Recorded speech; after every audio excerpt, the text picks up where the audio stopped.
There was a man born in 1863 in Michigan. This is a story I like. I like this stuff like this.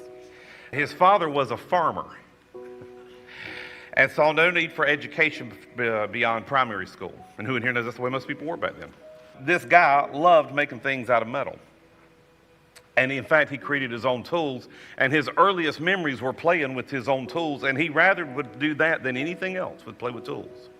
And who in here knows that's a good godly man in the kingdom? Can I have an amen? You gotta, who in here knows you just gotta buy tools? We don't care if we need them, we just need to buy them, okay? This guy said, my earliest remembrance, tools were my favorite. At 12, he saw his first engine. He began dreaming of building a machine to replace the horse and buggy. I am talking about Henry Ford. He left the farm at 17 and became a machinist apprentice, and something that should have taken him 3 years to do, he did in about 18 months to 2 years. He was so devoted. Now listen to this. His father rebuked him and offered him land to abandon this foolish idea.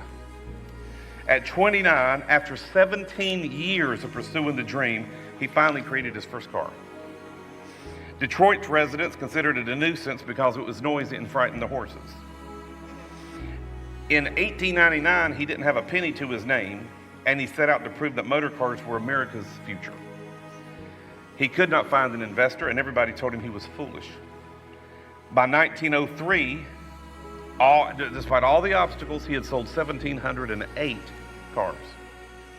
In 5 years, he had 2,000 employees, and they were producing 6,100 cars a year.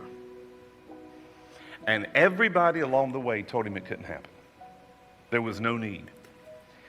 He often declared, and I like this, I refuse to recognize that there are impossibilities. If someone calling himself an authority says this or that cannot be done, then I begin to shout, it can. That is a profound statement. You ought to write it down. That's a good encourager.